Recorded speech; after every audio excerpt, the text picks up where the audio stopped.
ശബരിമല സ്വർണ്ണക്കൊള്ളക്കേസിൽ അന്വേഷണം ഇഴയുന്നുവെന്ന വിമർശനങ്ങൾ അങ്ങനെ ഒരു വശത്ത് നടക്കുന്നതിനിടെ പ്രത്യേക അന്വേഷണ സംഘത്തിന് പൂർണ്ണ പിന്തുണയുമായി ഹൈക്കോടതിയുടെ ദേവസ്വം ബെഞ്ച്. അതിസങ്കീർണവും അസാധാരണവുമായ കേസാണിതെന്നും SIT-യിൽ അവിശ്വാസമില്ലെന്നും കോടതി. CBI അന്വേഷണം ആവശ്യപ്പെട്ട് BJP സംസ്ഥാന അധ്യക്ഷൻ രാജീവ് ചന്ദ്രശേഖർ ഉൾപ്പെടെ നൽകിയ ഹർജി പരിഗണിക്കുമ്പോഴായിരുന്നു കോടതിയുടെ ഈ പരാമർശം. പ്രതികളിൽ ആരും രക്ഷപ്പെടില്ലെന്നും അല്പം കൂടി കാത്തിരിക്കൂ എന്നും ഹൈക്കോടതി പറഞ്ഞു. വിഷ്ണു സുരേഷാണ് ചേരുന്നത് കൊച്ചിയിൽ നിന്ന് വിവരങ്ങളുമായി. വിഷ്ണു, ഇന്നത്തെ ദിവസം ഹൈക്കോടതിയുടെ ഈ ഒരു നിരീക്ഷണം വരുമ്പോൾ തീർച്ചയായിട്ടും അത് SIT-ക്ക് ആശ്വാസമാണ്, ഒപ്പം സർക്കാരിനും. കാരണം വലിയ രീതിയിലുള്ള പ്രതിപക്ഷ പ്രതിഷേധം അതങ്ങനെ ഓരോ ദിവസമായി അരങ്ങേറുന്നത് നമ്മൾ സഭയിലൊക്കെ തന്നെ കാണുന്നുണ്ട്. അതിൽ ഏറ്റവും പ്രധാനപ്പെട്ടത് സർക്കാരിൻ്റെ ഒരു ഇടപെടൽ ഉണ്ടാകുന്നു, SIT-ക്ക് മേൽ സമ്മർദ്ദമുണ്ടാകുന്നു, CBI അന്വേഷണം വേണം, ഇതൊക്കെ ആവശ്യപ്പെട്ടാണ്. അപ്പോൾ ഇന്നത്തെ ഹൈക്കോടതിയുടെ ഒരു നിരീക്ഷണം അത് വളരെ നിർണായകമാണ് അല്ലേ?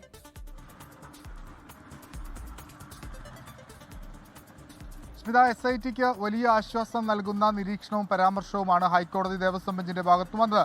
കാരണം കഴിഞ്ഞ ദിവസങ്ങളിൽ സഭ നിശ്ചലമാകുന്നത് നമ്മൾ കണ്ടതാണ്. സ്വർണ്ണക്കൊള്ളയുമായി ബന്ധപ്പെട്ട് അതിൽ പ്രതിപക്ഷം ഉയർത്തിയ പ്രധാനപ്പെട്ട ആക്ഷേപം SIT-ക്ക് മേൽ മുഖ്യമന്ത്രിയുടെ ഓഫീസിന്റെ സമ്മർദ്ദമുണ്ട്, അതുകൊണ്ടാണ് അന്വേഷണം ഇത്തരത്തിൽ നിലച്ച മട്ടിൽ മന്ദഗതിയിൽ മുന്നോട്ട് പോകുന്നത് എന്നായിരുന്നു പ്രതിപക്ഷത്തിന്റെ പ്രധാനപ്പെട്ട ആരോപണം.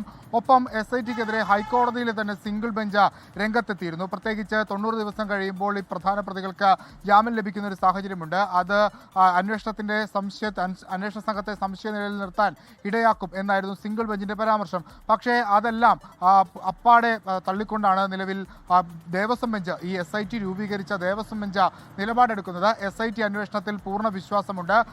അന്വേഷണം ശരിയായ ദിശയിൽ തന്നെയാണ് മുന്നോട്ട് പോകുന്നത്. കോടതിയാണ് അന്വേഷണത്തിന് മേൽനോട്ടം നൽകുന്നത്. 90 ദിവസത്തിന് ശേഷം ആളുകൾക്ക് സ്വാഭാവിക ജാമ്യം ലഭിക്കുന്നത് കേസിന്റെ മെറിറ്റിനെ ഒരു തരത്തിലും ബാധിക്കില്ല. പ്രതികൾ പുറത്തിറങ്ങിയാൽ കേസിനെ ബാധിക്കുന്ന രീതിയിലുള്ള കാര്യങ്ങളിലേക്ക് അവർ ഇടപെടില്ല, അല്ലെങ്കിൽ അത്തരം പൂർണ്ണ വിശ്വാസം ഞങ്ങൾക്ക് അന്വേഷണ സംഘവുമായി ബന്ധപ്പെട്ടുണ്ട് എന്നുള്ളതാണ് ഈ ബെഞ്ച് വ്യക്തമാക്കുന്നത്. അത് അന്വേഷണ സംഘത്തിന് വലിയ കരുത്ത് പകരുന്ന ഒരു പ്രധാനപ്പെട്ട പോയിന്റ് കൂടിയാണ്. ഇനിയിപ്പോൾ ഫെബ്രുവരി 6-ാം തീയതി ആയിരിക്കും അത് സ്വർണ്ണക്കൊള്ളയുമായി ബന്ധപ്പെട്ടുള്ള കേസ് പരിഗണിക്കുന്നത്. ഇതുവരെ സ്വീകരിച്ചിട്ടുള്ള നടപടികളെല്ലാം അന്വേഷണ സംഘം കോടതിക്ക് മുമ്പാകെ ഇടക്കാല റിപ്പോർട്ടായി സമർപ്പിക്കുകയും ചെയ്തു. ഒരു പ്രധാനപ്പെട്ട കാര്യമുള്ളത്, കോടതി തന്നെ ഇതിൻ്റെ ഒരു അതിസങ്കീർണതയെക്കുറിച്ച് പരാമർശിക്കുകയാണ്. ഈ കേസിൽ ഏറ്റവും പ്രധാനമായി വരിക സാങ്കേതിക തെളിവുകളും അതോടൊപ്പം തന്നെ ശാസ്ത്രീയ തെളിവുകളുമാണ്. ശാസ്ത്രീയ തെളിവുകളിൽ തന്നെ ഈ ദ്വാരപാലക ശില്പത്തിന്റെ പരിശോധനാ ഫലം, പ്രത്യേകിച്ച് BSSC അടക്കം നടത്തിയിട്ടുള്ള പരിശോധനാ ഫലങ്ങൾ ഇനിയും പരിശോധന വേണമെന്നൊരു ആവശ്യം ഉയർന്നിട്ടുണ്ട്. അതിനുവേണ്ടിയിട്ടുള്ള നടപടിയിലേക്ക് കടക്കുന്നു. അപ്പോൾ അതിനെല്ലാം കാലതാമസം എടുക്കും.